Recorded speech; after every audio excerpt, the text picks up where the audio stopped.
les agrego unas palabras también sobre la masacre de Acteal del 22 de diciembre de 1997. Yo lo viví del sufrimiento que fue en Acteal, que los paramilitares llegaron a masacrar nuestros compañeros, nuestras familias, pues los paramilitares fueron protegidos por la seguridad pública y entrenados por la seguridad pública. Y nosotros, los de la comunidad de Acteal y ya con los desplazados, porque yo soy nativo de Acteal, donde fue la masacre, y llegaron los paramilitares a masacrar a la gente. Nosotros estábamos en una jornada de ayuno y oración, pidiendo la paz, la tranquilidad de nuestro pueblo. No queremos que haya más guerra en nuestro municipio y del estado. Pero los de la seguridad pública y con los paramilitares llegaron a masacrar a 5 metros, a 10 metros, disparándose a la gente. Y también algunos quedaron heridos, quedaron debajo de los muertos. Por eso nosotros, como huérfanos, como víctimas de la masacre, lo vimos en nuestros propios ojos. Son nuestros primos, son nuestros familiares que hicieron matar a sus familias. Por eso nosotros lo vimos, que los paramilitares vestían como la seguridad pública, vestían igual. Por eso dimos cuenta que el gobierno municipal y estatal y federal, que ellos lo ordenaron, que ellos lo mandaron, los paramilitares, en las comunidades. Entonces, ahí murieron los 45 hermanos nuestros. Yo, como huérfano, allí perdí mi familia, 9 de mi familia. Por eso yo quedé huérfano. No tengo mi papá ni mamá, pero sí, aquí estoy difundiendo, diciendo lo que pasó y lo que fue, lo que yo vi en nuestros propios ojos. Y los 45 hermanos nuestros, ahí están, 4 mujeres embarazadas, y los paramilitares abrieron el vientre y lo despedazaron el bebé. Ese es lo más triste de nuestro corazón. Y para ustedes también es muy triste de lo que fue en el 97. Por eso lo decimos nosotros, la más triste Navidad que pasó en el año del 97. Pues así fue, compañeros y compañeras del tribunal. Pues nosotros, y para ustedes también, lleven, y nosotros esperamos también una respuesta favorable. Es que nosotros seguiremos denunciando y seguiremos en nuestro pie de lucha, porque nosotros no queremos la violencia y la guerra sucia. Nosotros no queremos buscar una paz justa. Gracias. Hola, buenas tardes, buenos días. Yo quisiera preguntarle, usted ha mencionado al gobierno mexicano, a los paramilitares, al ejército. Es que hay pruebas de la intervención directa de instructores norteamericanos en estas actividades. Yo he oído hablar de la presencia directa de instructores norteamericanos y también de estos organismos privados que ahora se los llama de seguridad, que son organismos de mercenarios de carácter internacional. Esta es una pregunta. Otra cuestión es usted mencionó al ex vicepresidente de Estados Unidos, Cheney, que declaró que había un interés en los yacimientos petroleros. Hay que saber que Cheney está vinculado a Halliburton, fue gerente, director, creo que ya no es más, pero está vinculado como accionista a uno de los empresas petroleras interesadas en el petróleo mexicano. Otra pregunta que quería hacerle es, acá se ha hecho una descripción de una, que se lo llama a mi modo de ver erróneamente, lucha contra insurgente. A mi modo de ver, yo no veo que haya una guerra de insurgencia en México. No hay una guerra de liberación como hubo en un momento dado en Nicaragua, en Cuba, etc. Yo creo que hay que llamarla por su verdadero nombre. Es una guerra terrorista del Estado mexicano contra todo el pueblo mexicano. No hay...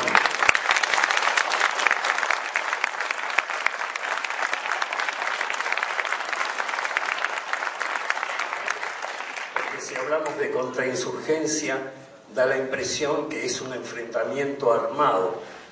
Acabamos de escuchar el testimonio de Acteal, que estaban pidiendo paz y la respuesta fue asesinarlos. Entonces hay que llamar a la cosa por su nombre. Es una guerra terrorista del Estado contra todo el pueblo mexicano.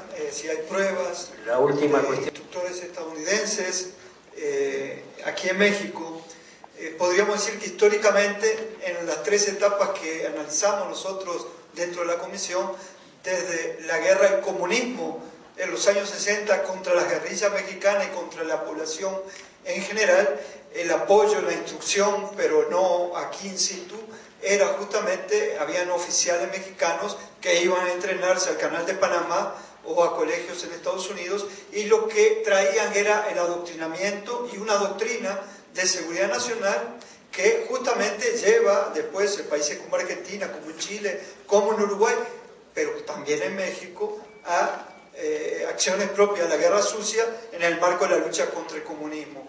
En años recientes, lo que ocurre, digamos, en la etapa del zapatismo y luego la aparición del EPR, son dos movimientos de liberación nacional mexicanos, y es contra ellos que el gobierno de Estado Zedillo, la Secretaría de la Defensa Nacional, bajo asesoría de Estados Unidos, pone en marcha el operativo Chiapas 94, que implementa justamente el documento de la Secretaría de la Defensa Nacional, que dice que para combatir a esta guerrilla hay que formar grupos de autodefensas, utilizando, robando, cambiando las palabras, como se utilizaron en Colombia, de indígenas, contra indígenas, para hacer aparecer al Estado como ajeno a esta situación y luego poder entrar como El Salvador a poner orden entre las partes, ¿no? Es decir, esto lo dijo su comandante Marco al salir de los diálogos en Catedral, temprano en 1994, que lo que venía era una fase de guerra sucia y justamente de un enfrentamiento de indígenas contra indígenas por la vía del paramilitarismo.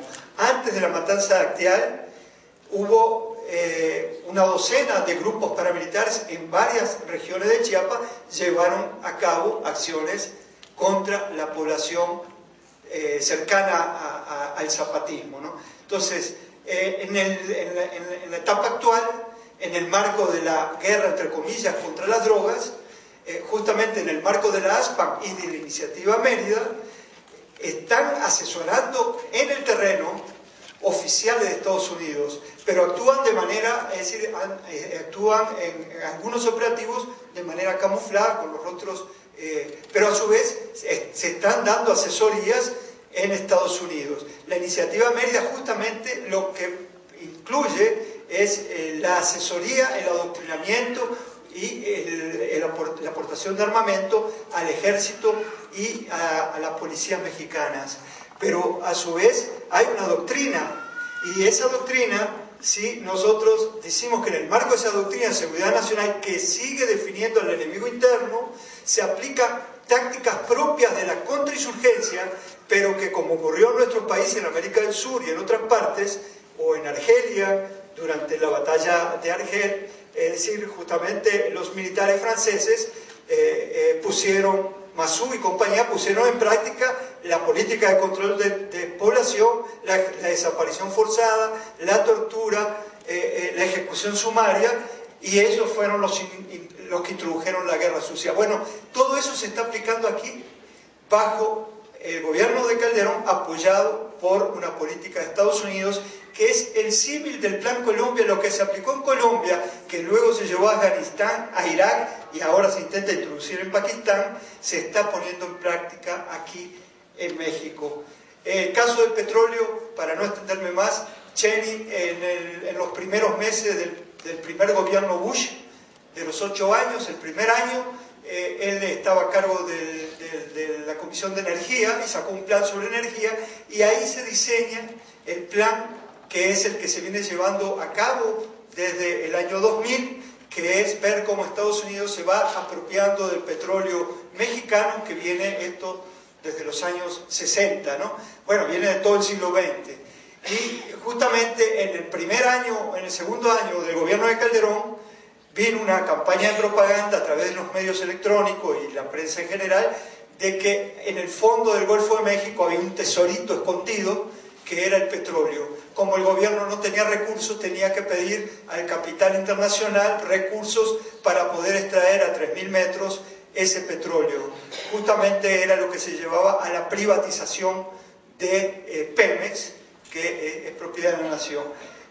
Y yo coincido con usted en el término de que habría que denominar a esto terrorismo de Estado, solo que justamente este tribunal nos puede servir para tratar de divulgar esto en estos términos, pero nosotros decimos, detrás hay una doctrina de seguridad nacional renovada que es de cuño estadounidense, y en cuyo marco se dan la tortura sistemática, la ejecución sumaria, la desaparición forzada. Aquí aparecen las fosas clandestinas, aquí aparecen los falsos positivos a la colombiana. Hay 2 muchachos del Tecnológico de Monterrey que fueron muertos al interior del plantel universitario por elementos del ejército, y durante 4 horas acordonaron la zona. Esto fue en la madrugada, y aparecieron con armas, le montaron armas de gran calibre, de uso militar, y al día siguiente el parte militar era que al interior del Tecnológico de Monterrey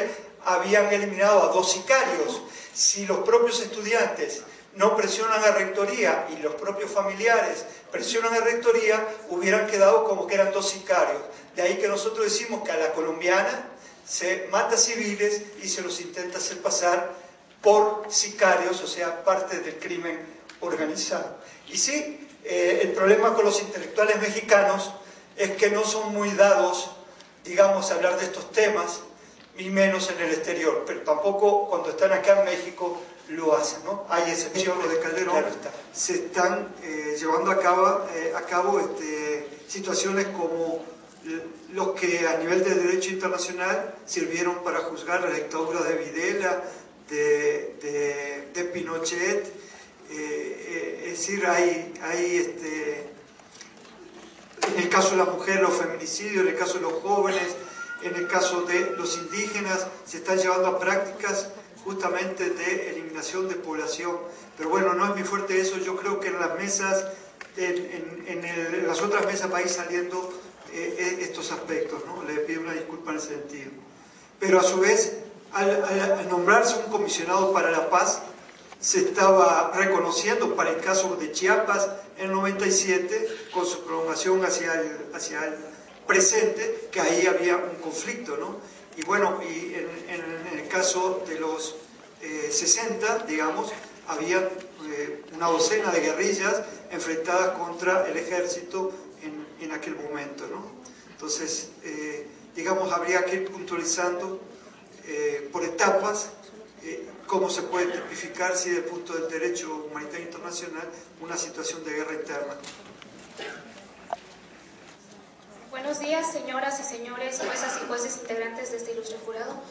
Mi nombre es Gloria Guadalupe Flores Ruiz, abogada del Centro de Derechos de la Mujer de Chiapas, organización no gubernamental que desde el año 2008 acompaña a las hermanas González Pérez, mujeres indígenas celtales, quienes en compañía de su madre Delia Pérez de González fueron detenidas arbitrariamente en un retén militar localizado en el municipio de Altamirano, Chiapas, por miembros del ejército mexicano, quienes violaron a las 3 hermanas, acusándolas de ser integrantes del Ejército Zapatista de Liberación Nacional. Y a la madre de estas, Delia Pérez de González, fue obligada a presenciar la violación de sus hijas.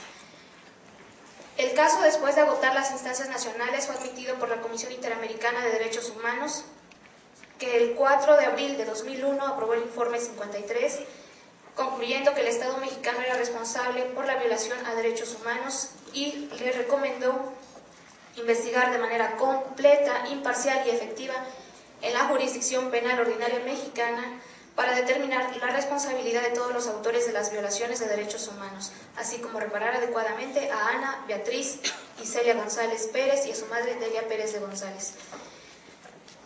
Este caso se encuentra en impunidad después de 17 años.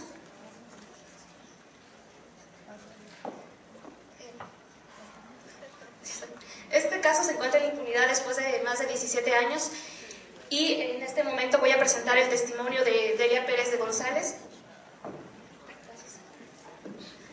el cual fue pronunciado el 7 de marzo de este año en el marco de la preaudiencia de violencia de género y feminicidio en la ciudad de San Cristóbal de las Casas, Chiapas. Aquí quiero aclarar que es la primera vez que una de las hermanas González dio su testimonio de manera pública. Este está en celtal, que es la lengua materna de ellas, y yo traigo la traducción al español. Entonces la dinámica consiste en ir proyectando el video y yo daré lectura al discurso de Celia González Pérez. Entonces, sí. Dice: buenas tardes, compañeras mujeres. Me presento ante ustedes para hablarles de frente. Les voy a decir mi nombre. Soy Celia González. Y tanto yo como mis 2 hermanas estamos en lucha por la violación que cometieron los soldados del ejército mexicano en contra de nosotras. A las 3 nos violaron cuando éramos pequeñas y estábamos aún creciendo. Ahora ya llevamos 17 años en lucha para buscar justicia. Han sido muchos los años que llevamos caminando, pero el gobierno no nos escucha ni respeta nuestra dignidad. Voy a continuar denunciando hasta un futuro que aún no conozco. Cuando me violaron, viví un sufrimiento tremendo que mi corazón jamás dejará de sentir y de recordar. Yo era muy joven cuando me violaron y jamás pensé que algo así me podría llegar a suceder. Al darme cuenta de lo que me estaba pasando, tuve mucho miedo. Pensé que sería mejor estar muerta. Pensé que sería mucho mejor todavía que mi mamá no me hubiera traído al mundo. Pero ahora lo que siento es que nunca se me saldrá el coraje y que por lo mismo nunca dejaré de luchar. No habrá día en que este coraje se me vaya a pasar. Ya son 17 años que llevamos gritando ante el gobierno y los gobernantes no nos escuchan. Es como si nos escucharan gritar que nos están violando, pero el gobierno solo dice que griten si quieren. Nosotros no vamos a reconocer lo que está pasando. Sus reclamos son puras mentiras. Y esta negación de nuestra verdad me causa más coraje, porque lo que queremos es ni más ni menos que haya justicia. El gobierno lleva ya 17 años violando mi dignidad, y esta negación de mi palabra y de mi vivencia se ha convertido en una enfermedad dentro de todo mi cuerpo. Sin justicia no se calmará mi coraje, ni se curará mi cuerpo. Por eso, yo lo que quiero es que haya justicia y respeto a mi forma de vivir. El gobierno tiene una enorme deuda con nosotras. Soy una mujer pobre, vivo sin suficiente tierra para prosperar. Vivo como si fuera yo un animal, y aún así, el ejército me agarró para violarme. No tengo suficiente dinero para curar mi enfermedad, pero tampoco hay doctor que pueda curar, porque esta es una enfermedad que está no solo en mi cuerpo, sino también en el cuerpo de mi comunidad. Esta es una enfermedad que me está matando y que ha sido generada por el coraje de que el gobierno no me haga caso y no tome en cuenta mi palabra. Por eso, mi reclamo es justicia. El gobierno me ha tenido enferma todos estos años y a estas alturas ya me debe la vida que me ha ido quitando poco a poco al negar mi existencia y mi palabra. Aunque sea una mujer sencilla, analfabeta, que no sabe hablar español, de todas formas estoy consciente de que tengo derechos. Quiero vivir plenamente y tranquila. A la hora de nacer, no sabemos lo que nos puede llegar a pasar en nuestras vidas. A la hora en que nos convertimos en víctimas de una violación, sentimos que ya no queremos seguir en este mundo. En mi caso, yo le supliqué a Dios que me dejara morir, porque no quise seguir viviendo solo para que me violaran los poderosos de este mundo. Pero ahora digo gracias a nuestro Señor que estoy viva, porque ahora puedo compartir con ustedes mi experiencia y porque sé que mi palabra puede ser de alguna ayuda para ustedes, mujeres. Estos son mis deseos pensando en las muchachas y mujeres que están naciendo en este mundo.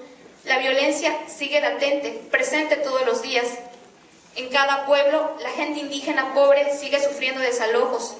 Sigo escuchando que la violación es una estrategia de desalojo. Las violaciones siguen. Hay muchas mujeres que quedan embarazadas porque son violadas por los militares. Al escuchar esto, vuelvo a revivir mi experiencia. Me da escalofríos, me estremezco y siento que estoy sufriendo estos actos en carne propia una vez más. Ya han pasado 17 años desde que me violaron y aún sigo escuchando que las mujeres siguen siendo violadas y asesinadas. Al escuchar el destino de estas mujeres, vuelvo a vivir mi experiencia. No veo llegar el día en que me libere de este sufrimiento. Cada vez que escucho que una mujer ha sido violada, vuelvo a revivir mi dolor y sufrimiento de cuando me violaron.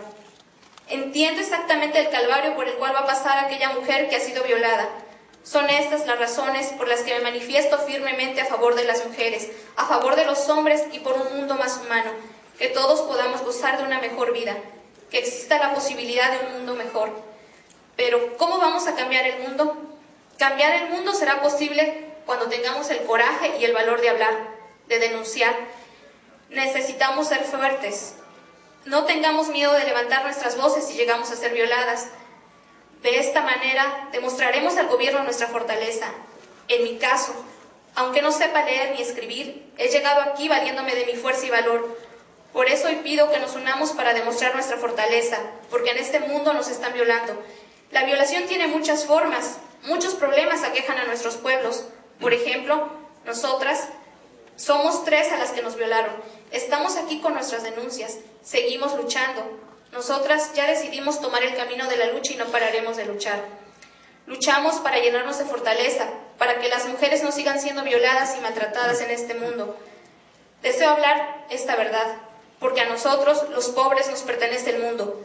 Tristemente hemos sido desalojados, hemos recibido maltrato y humillación.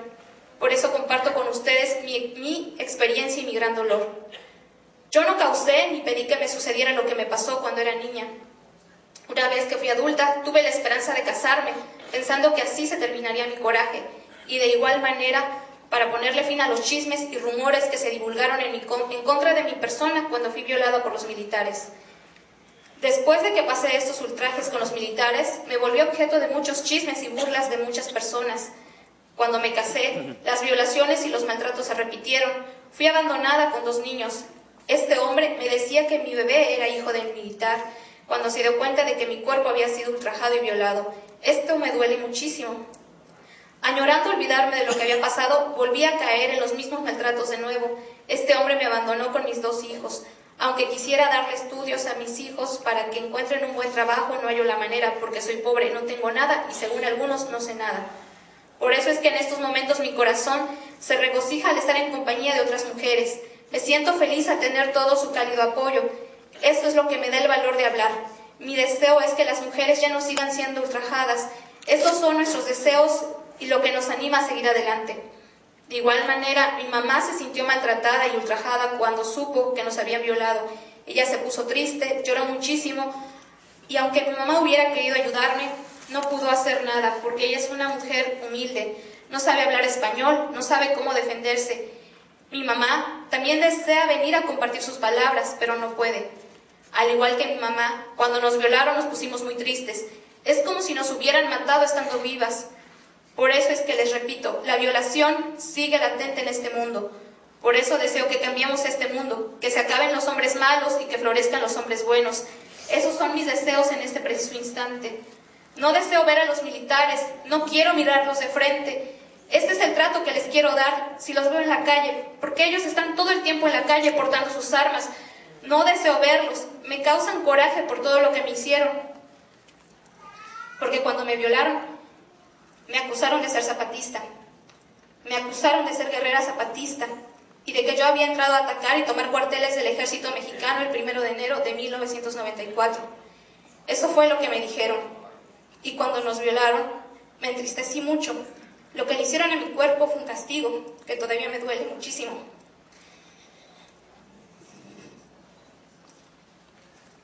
Si me hubieran matado cuando me agarraron,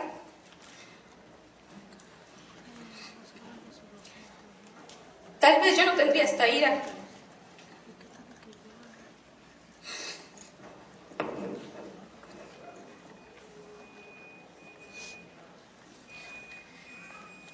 Mas, sin embargo, aunque ya han pasado 17 años,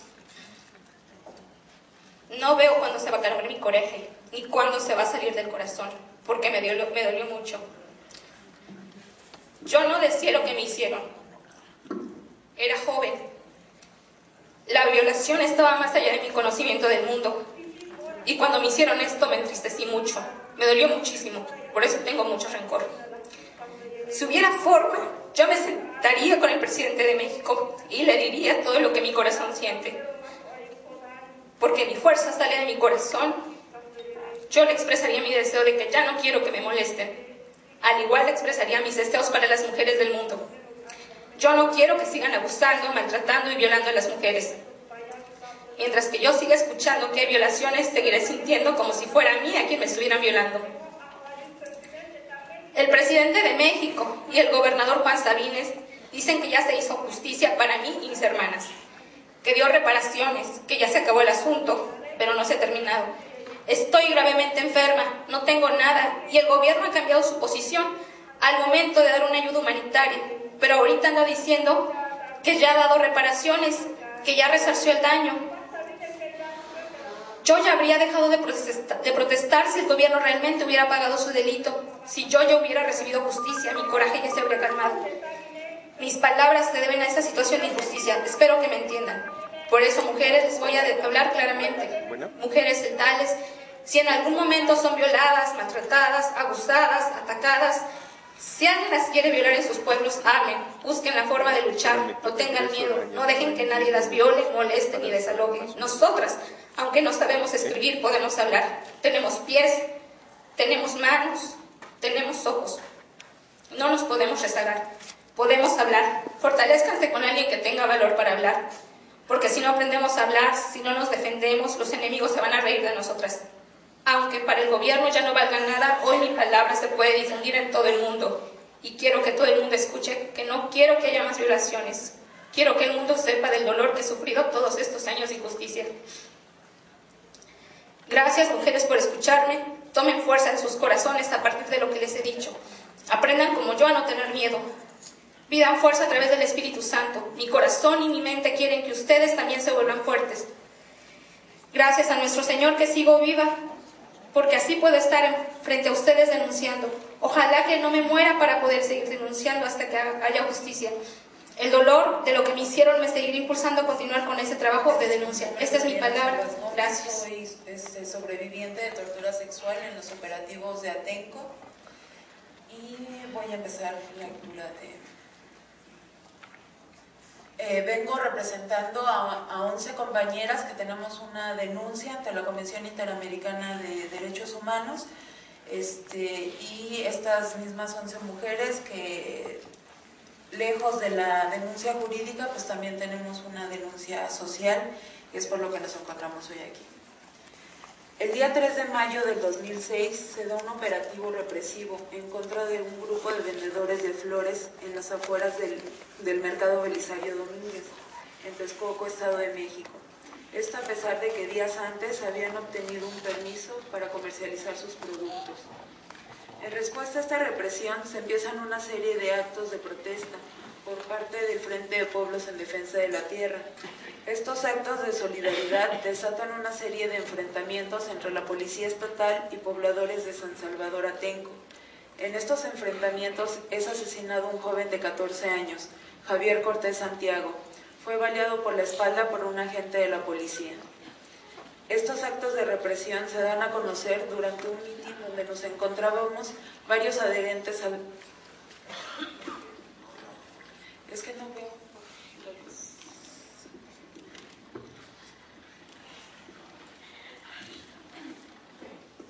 Estos actos de represión se dan a conocer durante un mitin donde nos encontrábamos varios adherentes a la sexta declaración de la Selva Lacandona. Varios decidimos trasladarnos a Atenco ante la amenaza de un asalto policíaco en el pueblo de Atenco. En la madrugada del 4 de mayo del 2006 comienza un operativo de control de población en los que intervienen más de 3.500 policías, entre federales, estatales y municipales. Durante este operativo es herido el compañero Alexis Bermea por un proyectil de gas lacrimógeno disparado a quemarropa. El compañero murió un mes después. El saldo represivo de estos operativos es el de decenas de casas allanadas, 207 personas detenidas y torturadas, de las cuales 47 somos mujeres, 9 menores de edad, 5 compañeros internacionales expulsados ilegalmente del país y 2 personas asesinadas. En los operativos del 3 y 4 de mayo del 2006, las mujeres fuimos torturadas sexualmente. Cada una de nosotras ha seguido un proceso propio. Algunas tuvimos la oportunidad de denunciar tanto social como jurídicamente. Otras, por condiciones personales, no han podido seguir en esta dinámica que sin duda es desgastante, pero sabemos que nos apoyan y nos acompañan en este esfuerzo, del cual no nos vamos a detener y mucho menos a guardar silencio. 11 mujeres continuamos con una denuncia ante la Comisión Interamericana de Derechos Humanos. Las mismas 11, Italia, Claudia, Edith, Patricia, Cristina, Ana María, Yolanda, Norma, María Patricia, Suelen y yo, seguimos denunciando socialmente lo ocurrido en Atenco.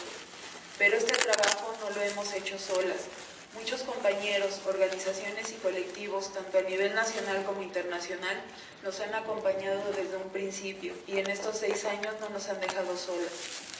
Este esfuerzo compartido es el que nos da la fuerza para continuar y por lo que hoy nos encontramos frente a ustedes. Sabemos que la justicia la construiremos desde nosotros y no desde el Estado, y para ello es necesario evidenciar la impunidad del sistema de gobierno y destruir de esta manera el control que los grupos en poder pretenden imponernos al intentar desmovilizarnos. Durante la detención fueron múltiples las formas de violencia utilizadas por parte de los agentes represivos en contra del pueblo. Cito algunas de las partes de nuestros testimonios para ejemplificar la forma en que actuó durante dichos operativos. El policía estatal me puso de rodillas, me golpeó hasta que llegó el transporte. Me sacó de ahí con las manos en la cabeza y agachada me subió al camión. Otro testimonio dice, la policía nos puso números y si no contestábamos a tiempo nos volvían a golpear. Me llevaron agachada, trato de alzar las manos porque siento que me caigo y los policías al ver esto me empiezan a pegar con el tolete en brazos y manos y me dicen agáchate cabrona, no te alces, ahorita te vamos a matar. Y todo el tiempo me iban ofendiendo. Posteriormente me caigo en 2 ocasiones y por tal motivo me siguen pegando y siempre insultándome. Otra compañera declara, repentinamente llegaron como 15 policías y entraron a la casa insultándonos. Nos ordenaron hincarnos frente a una pared con las manos en la nuca y la camisa tapándonos el rostro. Empezaron a golpearnos con macanas en la cabeza. Me rociaron gas lacrimógeno directamente en los ojos, tanto granaderos como policías estatales. Sentí en ese momento un golpe muy seco, muy fuerte en la cabeza, con un tolete y comenzó a correr la sangre de mi cabeza. El policía que me hirió me gritaba, perra, ¿qué se siente? Te voy a matar, te voy a coger y luego te voy a matar. Alguien más me golpeaba por la espalda, en glúteos y costados. El trato hacia nosotras como mujeres era claro. Las mujeres que estábamos ahí, estábamos transgrediendo el patrón que se sigue en una sociedad machista. La intención era, por medio de violencia, trasladarnos nuevamente al rol determinado históricamente. Cito. El policía me dijo que todas éramos unas putas, unas perras, ahora sí se las va a cargar la chingada.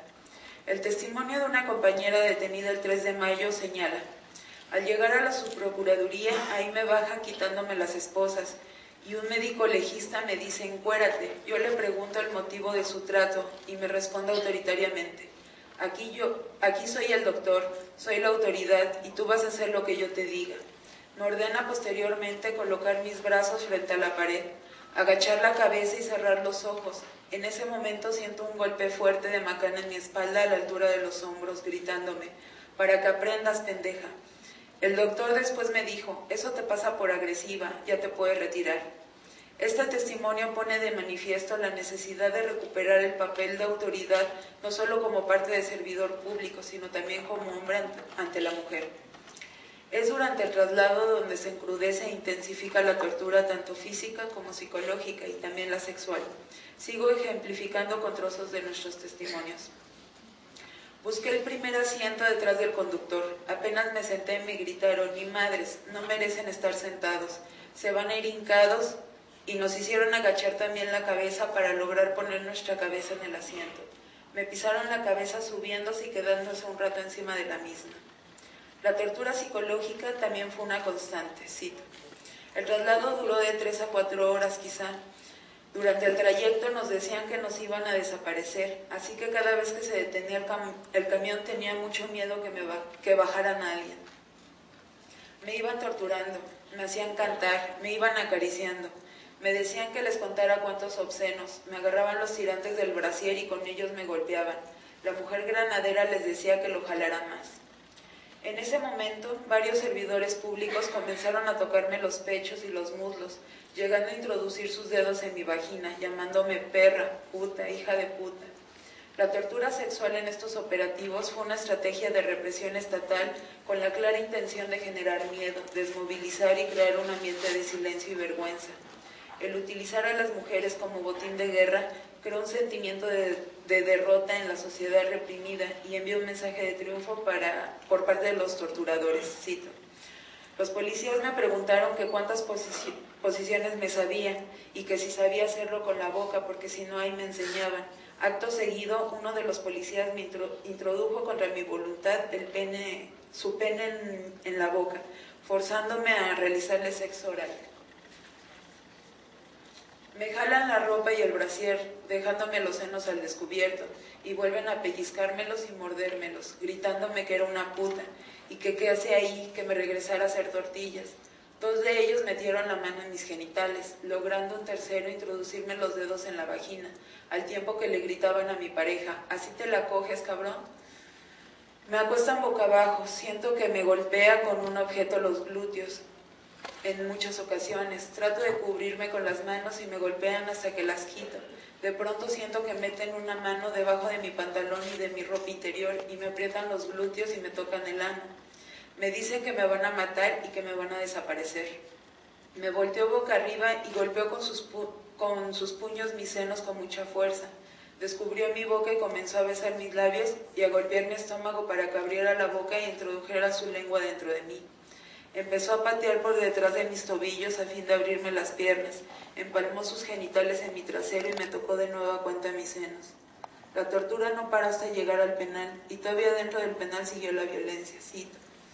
Nos fueron poniendo a cada uno de pie, nos dieron la última golpiza dentro del camión, nos hicieron que nos tapáramos el rostro y que fuéramos agachados con las manos en la espalda y que nos bajáramos del camión. Nos ordenaron pasar en medio de filas de policías y eso fue horrible, nos insultaban. A mí me golpearon todavía con macanas en la cabeza y costillas, me pellizcaron los senos y nalgas. Sumado a estos hechos, continuó todo un proceso de criminalización en contra de los movimientos sociales por medio de la presión política y, claro está, también un proceso de falta de acceso a la justicia. La represión solo es posible gracias a la perfecta mancuerna que hace junto con la impunidad. Algunos de los objetivos y efectos de la tortura sexual es el imponer el miedo, el controlar a las comunidades para evitar su movilización, el crear un sentimiento de vergüenza y culpa. En el caso de lo ocurrido en Atenco no fue así. No optamos por el silencio, al contrario, hemos reivindicado nuestros nombres, nuestros cuerpos por medio de acciones colectivas. De esta manera vamos trabajando el miedo.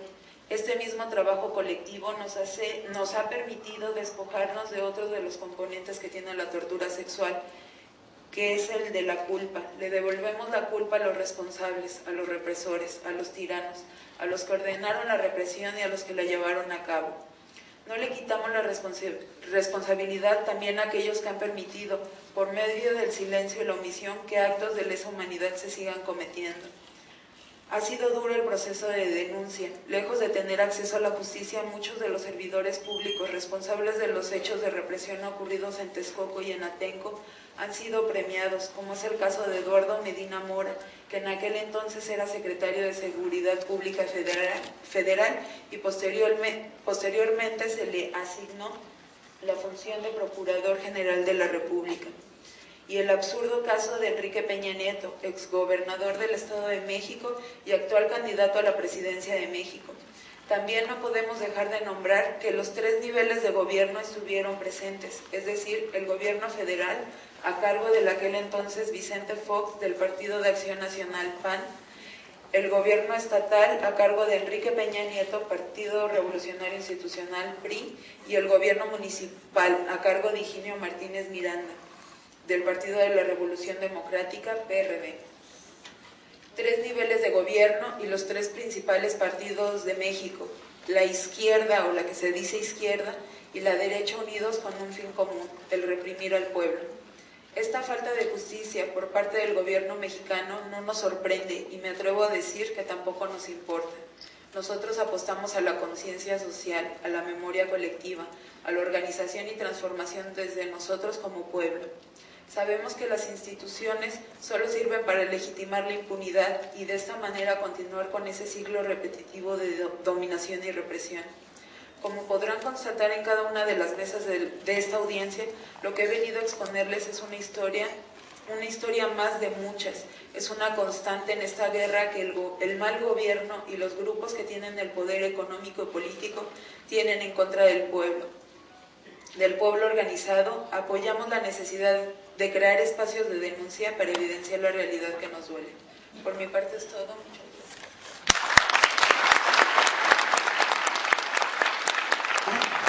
Usted ha tocado el tema del feminicidio de Ciudad Juárez, que efectivamente puso en la agenda nacional e internacional justo este tema, cuando se inició conociendo como las muertas de Juárez. El día de mañana vamos a tener la oportunidad específica de hablar y solamente quisiera decir, cuando el movimiento de mujeres en Chihuahua inició esta denuncia internacional, era cuando teníamos en 93, 94, 95 una estadística de aproximadamente 30 o 40 mujeres al año.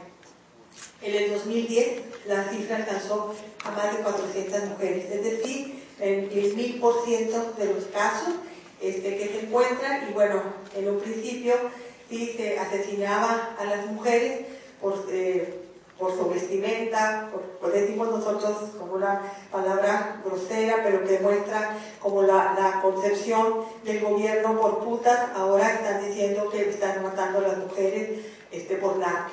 Entonces, esa cantidad exponencial que se ha incrementado y que será justamente de lo que mañana tendremos más oportunidad de compartir, incluso con algunos testimonios, da cuenta de lo que su señoría establece cuando el Tratado de Libre Comercio pone el problema de la incorporación de la maquila a la mujer, y posteriormente sin una responsabilidad social para dar guarderías, etcétera, todo lo que ustedes ya conocen, dio lugar como estos casos de feminicidio. Y bueno, no quería solamente dejar como que el tema del feminicidio en Ciudad Juárez, que fue, finalmente diría que la lucha, las madres le dijeron al mundo lo que estaba sucediendo. Ellas hablaron, desde luego, del narcotráfico, hablaron de la trata, hablaron de las armas y sin embargo nadie las escuchó, y ahora tenemos este panorama. Muchas gracias. Quiero felicitar a Mariano y el testimonio de Guadalupe, que son realmente ejemplares y deben ser ejemplares para todas las mujeres mexicanas, que no deben someterse ni al poder del Estado ni al machismo de los hombres mexicanos.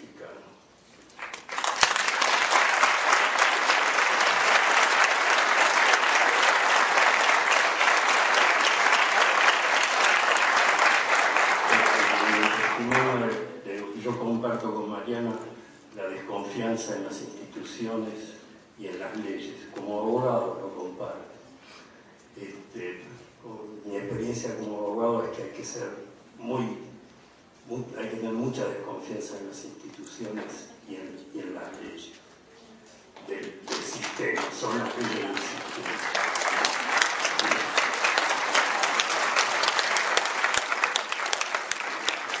Ahora también me parece importante tener en cuenta, yo he leído documentos sobre la extrema violencia que reina acá en Juárez, la cantidad enorme de asesinatos de mujeres y en muchos casos vinculados mujeres que trabajan en las maquilas.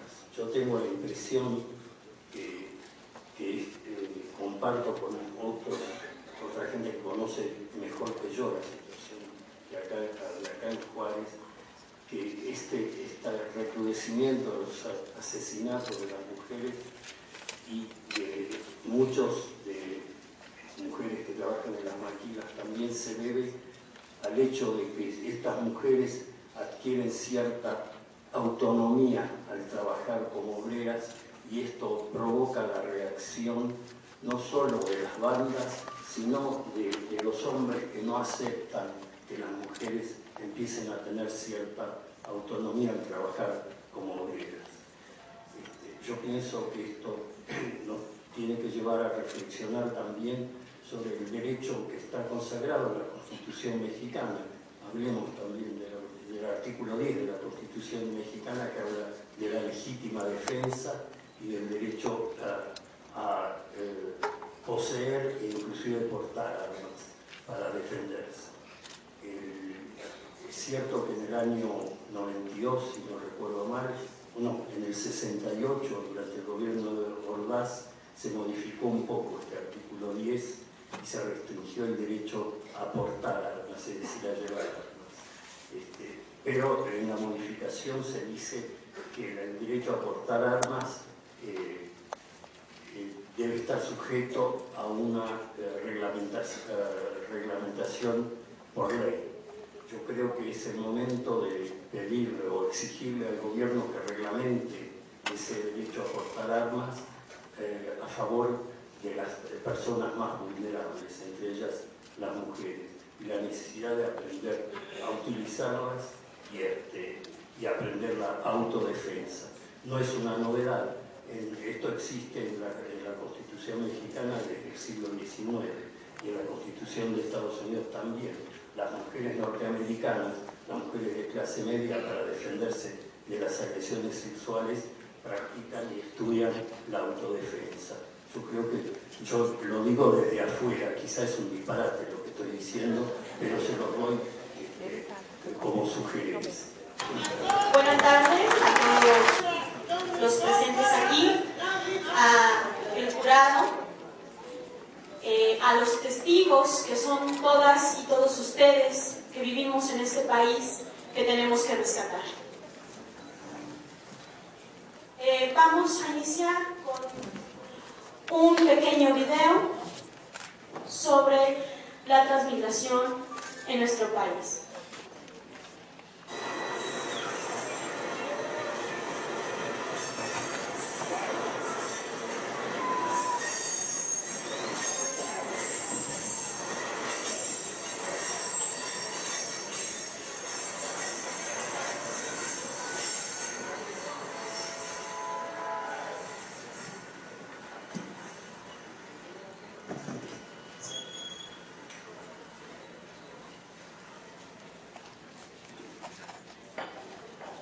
Pues bien,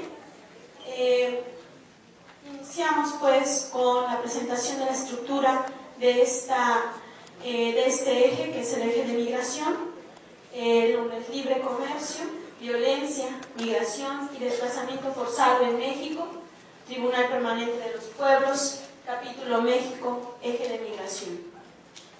La estructura sería la siguiente, se realizará en 3 momentos. Número 1, el contexto socioeconómico de la migración en México y caracterización de los flujos migratorios. Número 2, el contexto jurídico. Y número 3, se presentarán los testimonios de los casos. Estos testimonios serán de la pastoral migrante, de la migración en Puebla, de la transmigración y la violencia en México y del desplazamiento forzado en la comunidad de Acteal. Comienzo entonces con una exposición de la estructura. Libre comercio, violencia, migración, desplazamiento forzado en México. El libre comercio, como herramienta fundamental del neoliberalismo, ha conformado la articulación política, económica y social en el mundo, mediante relaciones asimétricas comerciales. Los tratados de libre comercio han implantado, modificado y desconfigurado las normas, leyes y derechos nacionales e internacionales. Dichos tratados permiten la libre circulación de capitales y mercancías, pero no la de los trabajadores. Es importante recalcar que Estados Unidos ha jugado un papel muy activo en la determinación política y económica del continente americano. En México, la migración ha tenido como función primordial la configuración de los diversos mercados laborales, locales, regionales, nacionales e internacionales, a través de la constitución de diversos flujos. Lo que queremos denunciar en este texto es cómo este proceso económico se ha llevado adelante en México bajo condiciones de profunda desventaja, produciendo vulnerabilidad y violencia para la población, obligándola a emigrar en busca de una mejora de su calidad de vida. El propio Estado mexicano, a través de la implementación de políticas públicas basadas y promovidas por los tratados de libre comercio, ha violado y transgredido los derechos colectivos e individuales, generando desempleo, impulsando el crecimiento de la pobreza, profundizando en las últimas décadas una ola de violencia, inseguridad e injusticia en el país y, sobre todo, incrementando la migración de la población. Podemos resumir dichas políticas públicas en política económica, la transformación del Estado mexicano de regulador de la economía a defensor de los derechos privados mediante la competencia, con un papel fundamental en la desarticulación de la economía nacional. Política industrial, el aumento de la flexibilización laboral y organizacional de los procesos de trabajo ha traído como consecuencia una disminución constante de los salarios y de la seguridad social, generando centros de concentración industrial como las maquiladoras. El caso más emblemático y el que nosotros estamos hoy percibiendo en esta ciudad es la de Ciudad Juárez, caracterizado por empleos sin prestaciones laborales, bajos salarios y una violencia salvaje. Política regional y urbana. La política de ordenamiento territorial mexicana se ha basado en un mecanismo de urbanización salvaje, de despojo de tierras, de desplazamiento de comunidades enteras, para su concentración en nuevos centros laborales orquestados por grandes empresas, para la apropiación de los recursos naturales o para el desarrollo de megaproyectos. Política social. El modelo neoliberal nos ha llevado a una situación de pobreza creciente en todos los sectores de la población, tanto en el campo como en la ciudad, dado los recortes en el gasto educativo, salud, vivienda y demás servicios públicos. Para el 2010, el organismo oficial encargado de medir la pobreza en México, el Coneval, calculaba 52 millones de pobres. Política agropecuaria.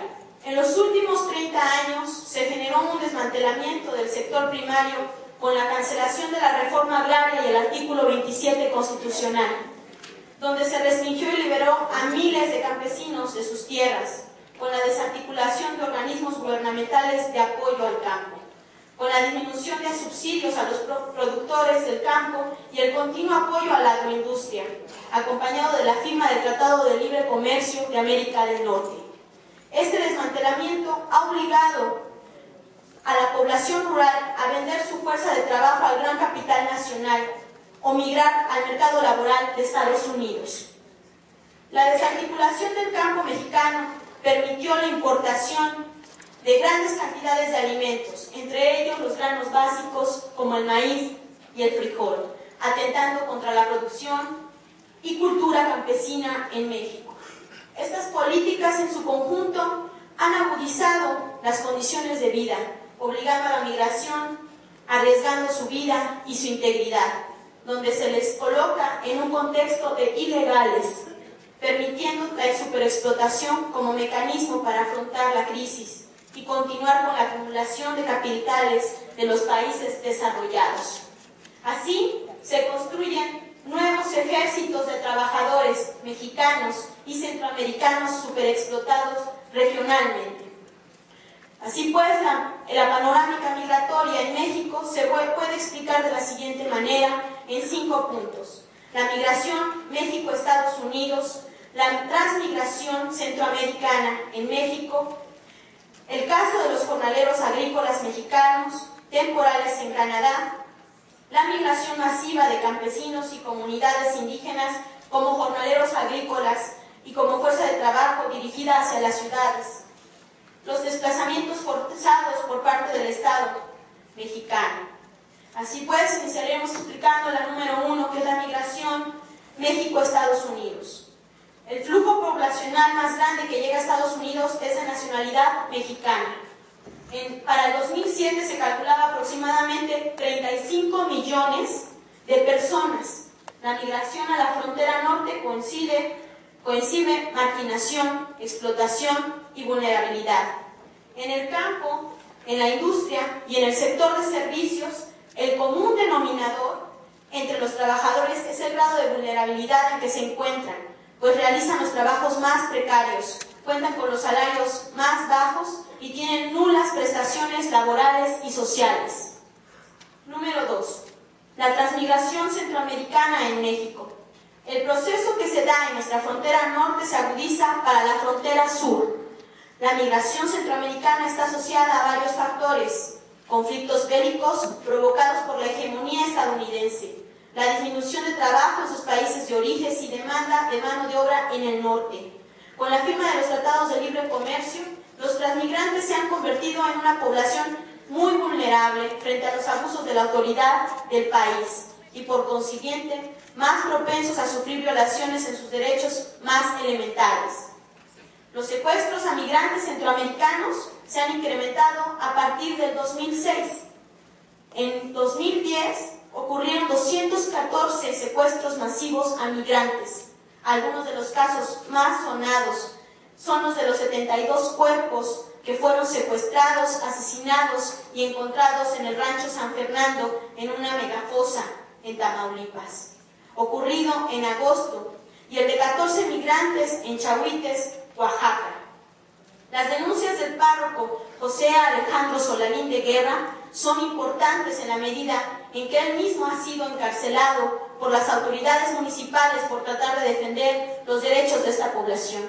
Y como todos sabemos, en menos de 30 días él ha tenido que salir del país por las amenazas del crimen organizado. Número 3. El caso de los jornaleros agrícolas mexicanos temporales en Canadá. Los trabajadores migrantes mexicanos viajan a Canadá en varios programas administrados por los gobiernos tanto federales como el de ambas naciones. Desde hace más de 40 años, el programa de trabajadores agrícolas temporales invita aproximadamente 24,000 trabajadores de México y el Caribe a trabajar en la agricultura canadiense. Los jornaleros mexicanos sufren de inseguridad laboral, en tanto que no está estipulado el salario mínimo ni las horas máximas de trabajo por semana. Las jornadas de trabajo son extenuantes. Se trabaja hasta 16 horas al día, los 7 días de la semana. Número 4. La emigración masiva de campesinos y comunidades indígenas como jornaleros agrícolas y como fuerza de trabajo dirigida hacia las ciudades. Con las políticas neoliberales se retiró todo apoyo gubernamental al campo. Con la firma del Tratado de Libre Comercio de América del Norte empezó la gran migración. Algunos fueron a los Estados Unidos, otros a las ciudades de México, donde se emplearon en maquiladoras como jornaleros agrícolas para los empresarios del país. Los jornaleros agrícolas conforman un mercado de trabajo diverso y segmentado, que es usado de la forma más conveniente para las empresas agroindustriales de vanguardia o por los sectores campesinos y pequeños propietarios. Según datos oficiales, en el 2009 había 3.2 2.2 millones, de los cuales 1.2 millones eran migrantes. El 60.9% de ellos trabaja 6 días a la semana. Los jornaleros sufren de una gran precarización de su salario, lo cual implica el involucramiento de toda la familia, arrastrando a los niños y a las mujeres a los campos agrícolas, siendo condición fundamental para reproducir y profundizar la desvalorización de este sector. Por último, el número 5 son los desplazamientos forzados por parte del Estado. El desplazamiento forzado interno y externo es un fenómeno creciente en México.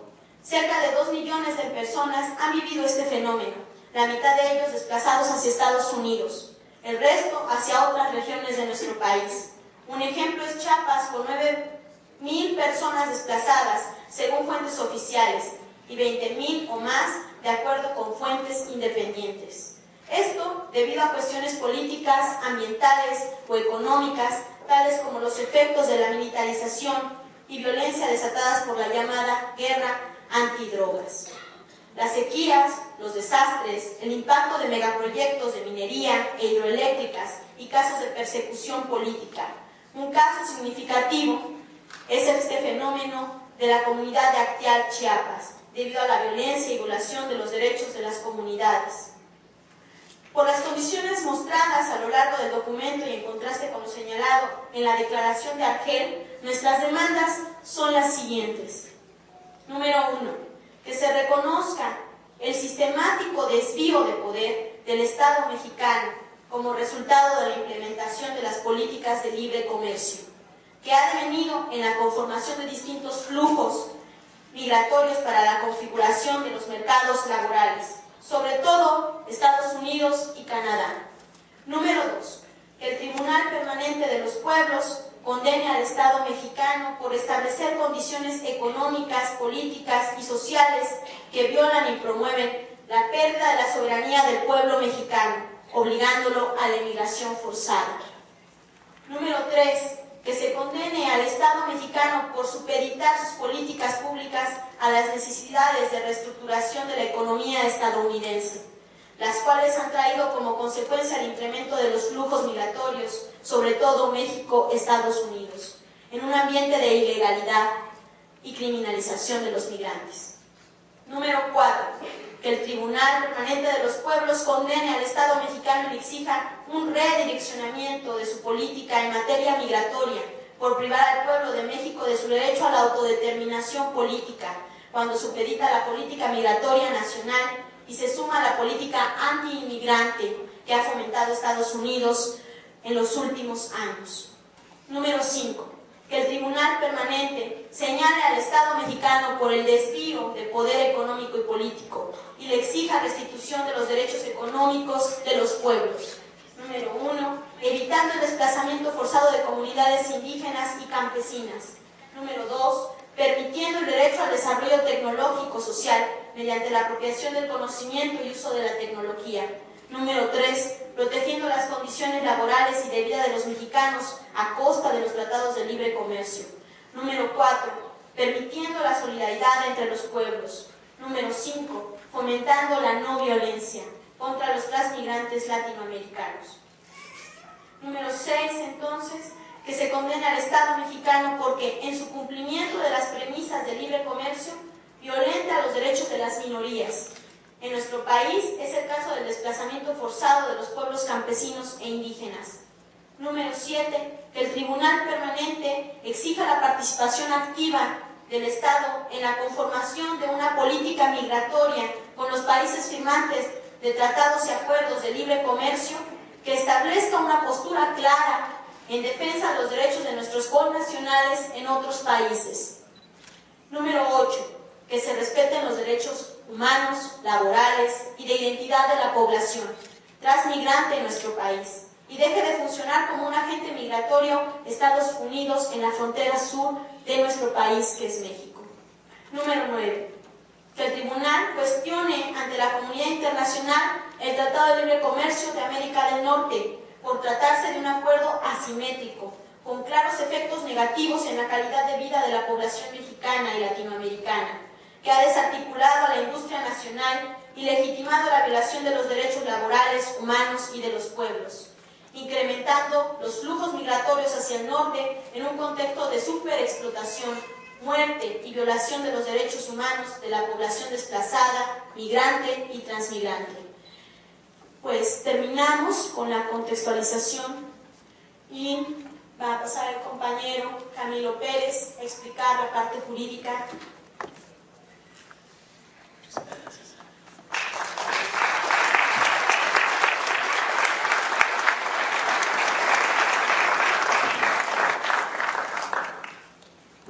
Muchísimas gracias a la compañera que abrió esta parte y a ustedes que nos acompañan, que nos hacen el honor de acompañarnos.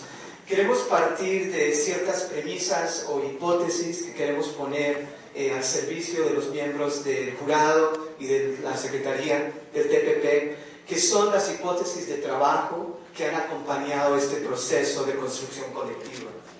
Primero, cuando hablamos de los sujetos, estamos hablando de sujetos de 3 dimensiones de lo que intentamos plantear en términos de movilidad humana, fenómenos de movilidad humana, con los 3 componentes que son los más recurrentes en la literatura que acompaña este tema, tanto en el ámbito de derechos como de reflexión académica y desde las demandas de los pueblos. Estamos hablando de los sujetos y protagonistas humanos de procesos de migración, refugio y desplazamiento, abordados desde su integralidad, entendiendo estos sujetos, nosotros, nosotras, migrantes, como fruto de una serie de violencias articuladas, como nos recordó nuestra hermana, nuestra compañera Teresa Pérez en la última sesión. Estamos hablando entonces de procesos convergentes y de rostros convergentes en términos de las causas. Somos sujetos colectivos con la titularidad de derechos en todo el mundo sin fronteras. El lema, la reflexión que nos acompaña desde los movimientos y desde la construcción de estas reflexiones es precisamente el llamado a afirmar todos los derechos para todas y todos sin fronteras. Eso es lo que le da sustento al concepto que ha sido retomado como lema por estos movimientos en todo el mundo, los sans-papiers, los sin papeles, los indocumentados e indocumentadas, que es la demanda de que ningún ser humano es ilegal. Le pedimos al tribunal, a los honorables miembros del jurado, que nos acompañen tomando como puntos de partida estos conceptos y que les demos concreción. Que le den concreción al reconocimiento de estos, de nuestros, de nosotros, nosotras, como sujetos colectivos, como pueblos en movimiento. Porque somos en efecto, como nos enseñó el gran maestro y hermano Frantz Fanon, presente hoy a través de la presencia en el jurado de su hija y que preside la fundación, el gran luchador caribeño, africano y universal, las y los pueblos en movimiento, somos los nuevos condenados de la tierra. Y eso es lo que nos anima hoy.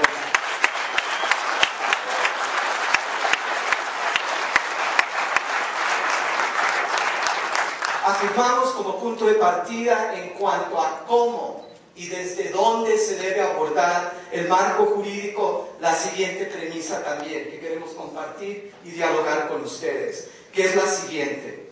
En el contexto actual, a escala mundial, partiendo del marco planteado por Frantz Fanon, el marco jurídico y normativo en cuanto al reconocimiento de los derechos de las y los migrantes, los pueblos en movimiento, ofrece muy poco, como nos ha recordado el compañero Alejandro Teitelbaum. Vemos más bien esos marcos jurídicos como problema y no como solución. Partiríamos, como ha hecho el TPP en otros ámbitos semejantes, en otros contextos convergentes, de la crítica de esos paradigmas hegemónicos que limitan los derechos precisamente al marco del ejercicio de derechos de supuesta ciudadanía y que establecen entonces la negación de derechos necesariamente de estos sujetos a los que nos estamos refiriendo.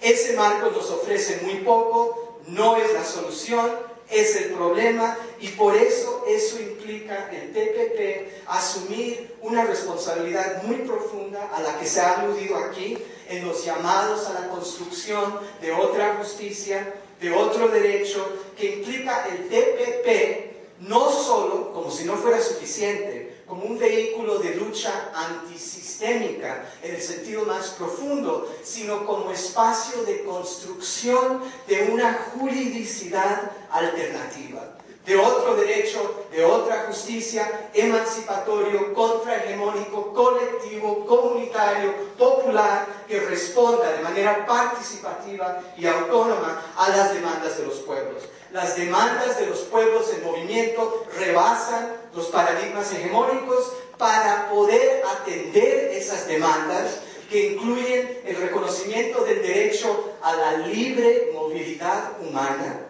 entendida como derecho humano universal, y en los documentos que hemos intentado compartir con ustedes están los referentes en cuanto a la normatividad, en cuanto a la jurisprudencia, en cuanto a los elementos para ir formulando este argumento.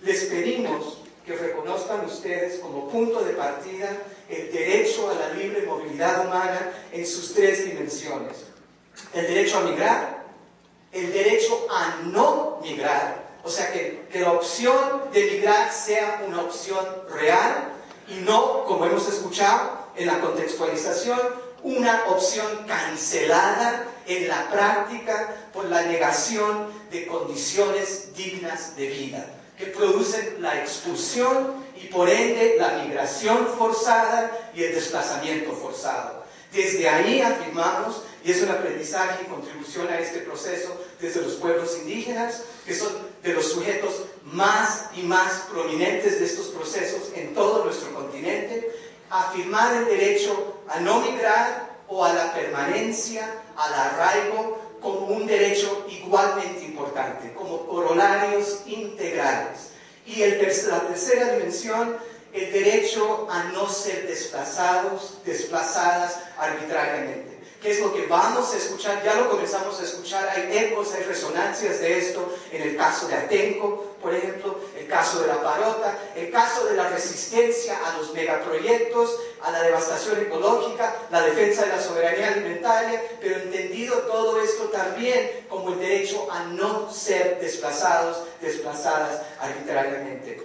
Les pedimos también reconocer que en México hay un fenómeno creciente, que es el desplazamiento forzado, como resultado de la imposición de este proyecto de terror estatal. Desde Chiapas hasta Chihuahua está emergiendo la sombra del desplazamiento forzado. El tema en que ustedes centraron muchas de sus reflexiones como TPP en el contexto del proceso en Colombia. Esa es la verdadera colombianización. Es la criminalización de los pueblos, la guerra contra los pueblos, pero es el desplazamiento forzado como instrumento y como mecanismo de terror. Es por eso que es tan importante que vuelvan a escuchar, concluyendo esta sesión, en la parte de testimonios, la voz de la sociedad civil de las abejas de Actial, precisamente como sujetos de uno de los procesos más marcados de desplazamiento forzado, entendido como fruto de tres violencias: violencia estatal, violencia estructural y violencia sistémica. Y cómo esa sombra se extiende ahora desde Chiapas hasta Ciudad Juárez. Y lo que representa la presencia hoy aquí de la digna voz y palabra y rostro de los pueblos desplazados de Chiapas es su abrazo y sellar su unidad con la lucha aquí en Juárez, desde Chiapas hasta Juárez, contra el desplazamiento forzado, como lucha fronteriza en todos los sentidos en México. Lo último es que reconozca el TPP, le pedimos que la temática de migración, refugio, desplazamiento de los pueblos en movimiento como sujetos colectivos rebasa fronteras y que es necesario que esté presente en este proceso la voz de las personas que han sido desplazadas o forzadas a migrar a Estados Unidos, que ellos y ellas son también sujetos de este proceso. El mandato del TPP, entonces, les proponemos que se entienda en cuanto a México, no solo México como territorio, sino México como pueblo, porque el pueblo mexicano no tiene fronteras, ni tampoco sus derechos. Gracias.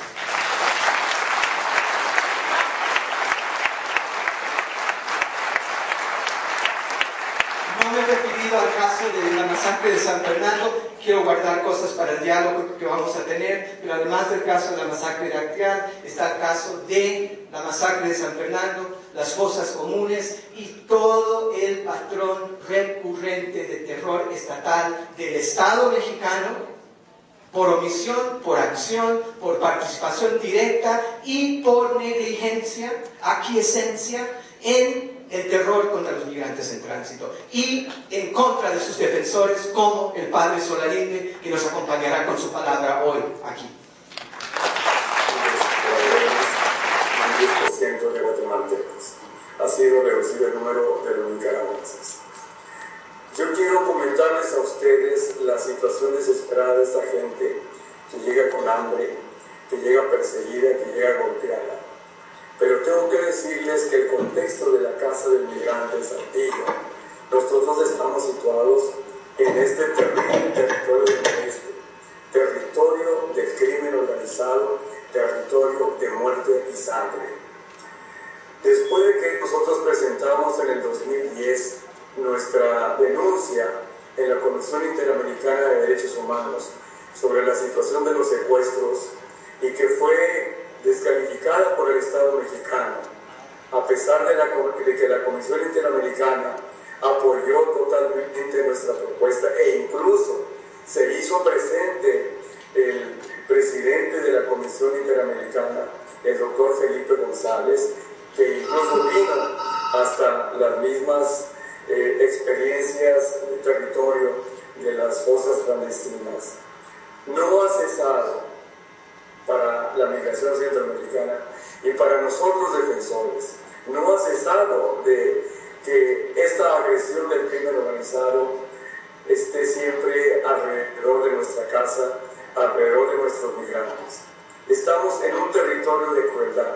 Hay un territorio, un triángulo de la muerte, que es Saltillo, Piedras Negras, Nuevo Laredo, San Fernando, Cadereyta y Monterrey. Ahorita yo les puedo contabilizar a ustedes que las víctimas que estamos enfrentando después de toda esta situación de crueldad social, desde la muerte y la masacre de los 72 migrantes, de los 600 cadáveres que encontramos por lo menos en las fosas clandestinas de Tamaulipas, de la matanza en Monterrey en el Casino Royal, y ahora la matanza de las 49 personas en Cadereyta, esto nos habla de que el migrante, su riesgo es de muerte y sangre. ¿Por qué desesperadamente esta gente que solamente busca vivir, ya no busca calidad de vida, ya no busca que los despojen, ya no busca que los golpeen, ahora busca solamente defender la vida y para poder comer? Aquí no hay remesas, aquí no hay promesas de remesas, aquí solamente hay carne humana que va al matadero. Ahora nosotros, como defensores, hemos recibido muchísimos detalles de agresión. La casa nunca ha estado libre de la agresión, del acecho y sobre todo de la vigilancia del crimen organizado. Jamás ha estado libre la casa, de día y de noche y por todos los rincones, a pesar de que tenemos medidas cautelares. No cesan los telefonazos, no cesan muchas veces las agresiones a los niños migrantes cerca de la casa. Nosotros como defensores hemos recibido también detalles, tal vez no de muerte, pero sí detalles que nos hablan de que estamos en la vida. Cuando Juanita en la casa del migrante de Tampico fue detenida por los criminales, se le dijo: ustedes y todos los de las casas del migrante no se metan con nuestra mercancía. De tal manera que esta es la situación que estamos viviendo. La perspectiva de los derechos humanos nos obliga ahora a estar en una situación de verdadera inquietud, de nerviosismo, ¿verdad? Pero también yo quiero platicarles que nosotros nunca soltaremos esta lucha de los derechos humanos. Ese es el testimonio del padre Pantoja de Saltillo, en el norte del país. Está concluido y continuamos con los compañeros que están presentes de la comunidad de Acteal.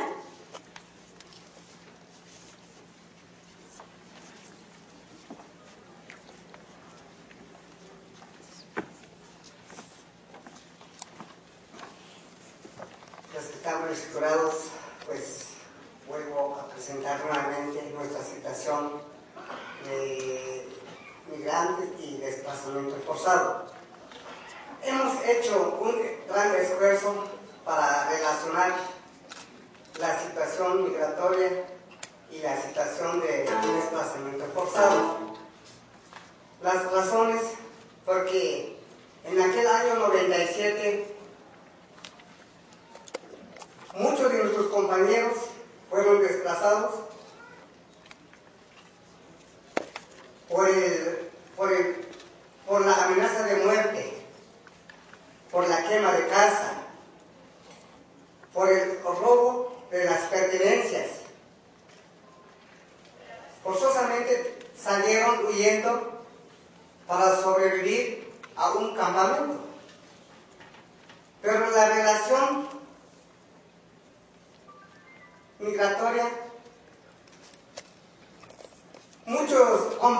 después de la masacre, porque muchos compañeros nuestros salen a trabajar en las ciudades grandes, en el norte, por falta de tierra, por falta de recurso económico.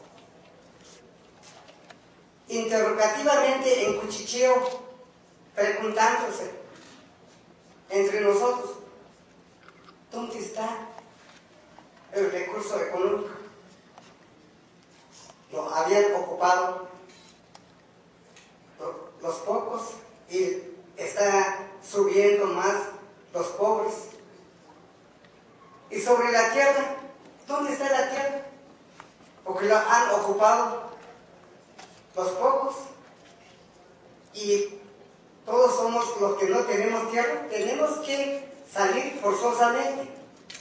Pero terminando, para culminar nuestro testimonio, pues somos representantes de Chiapas y de Acteal. Traemos un escrito que va a leer el Juan, porque es el sobreviviente de la masacre de Acteal.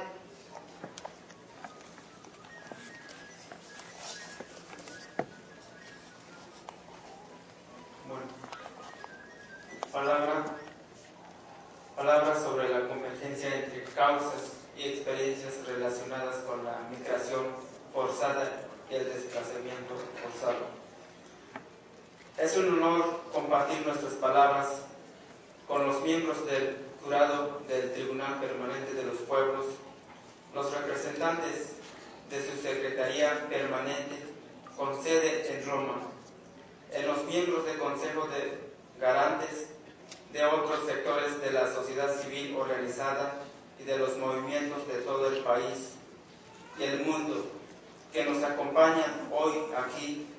Nuestra palabra nace de nuestro caminar en la lucha en búsqueda de la justicia como comunidades de base de la diócesis de San Cristóbal y pueblos indígenas de la región Tzotzil de los Altos de Chiapas desde 1992, constituido en la sociedad civil Las Abejas de Acteal, y como personas desplazadas forzosamente como resultados en las políticas genocidas de contrainsurgencia, guerra de baja intensidad y la guerra sucia antidrogas, aplicadas por todos los gobiernos mexicanos desde 1994, incluyendo el actual presidente por Felipe Calderón. Hemos visto en nuestra experiencia cómo los efectos de esta guerra sucia en contra de nuestros pueblos y comunidades produce el desplazamiento forzado con la intención de destruir nuestra identidad y nuestra conciencia. Esta fue la intención de la masacre de Acteal en diciembre de 1997 y de otros masacres parecidos como la de Viejo Velasco en junio del 2006. Pero también hemos visto cómo va surgiendo la migración de nuestros jóvenes hacia otras regiones de México y hacia el norte, hacia los Estados Unidos, como uno de los efectos de nuestro desplazamiento y como resultado de muchas de las mismas causas que produjeron nuestro éxodo. En 1994, Chiapas era uno de los estados del país con las tasas más bajas de migración internacional y hoy es uno de los estados con una de las tasas más altas de expulsión de migrantes, la mayoría de ellos pertenecientes al pueblo indígenas como nosotros. El desplazamiento forzado y la migración forzada en Chiapas, como en otras regiones indígenas de México, en Oaxaca y Guerrero, son el resultado de las mismas condiciones estructurales que nos amenazan a todos. Esto incluye la militarización, la contrainsurgencia y la guerra de baja intensidad y la llamada guerra antidrogas. En combinación con la pobreza, desigualdad, la explotación y la discriminación que hace imposible una vida digna en nuestras comunidades. Es por eso que hemos sido desplazados y es por eso que migramos. Realmente no tenemos la libertad necesaria para poder elegir si nos queremos ir o no. Nos vamos por necesidad y por cumplir las necesidades de nuestras familias. Sabemos que todo esto también produce la migración y el desplazamiento forzado de nuestros hermanos y hermanas migrantes, desplazados de otros países como Guatemala, El Salvador y Honduras, que sufren las mismas violaciones de su dignidad y sus derechos, y por eso migramos por el territorio mexicano hacia el norte en búsqueda de una vida mejor, y por eso nos solidarizamos con ellos y ellas y defendemos sus derechos también. Le pedimos a los miembros del TPP tomar en cuenta estas palabras y los otros testimonios y documentos que van a recibir como pueblos de las violaciones que nos afectan en las sentencias que van a emitir, y les pedimos que condenen al Estado mexicano y sus cómplices paramilitares y empresariales y al gobierno de los Estados Unidos por su responsabilidad compartida por todos estos crímenes. Gracias.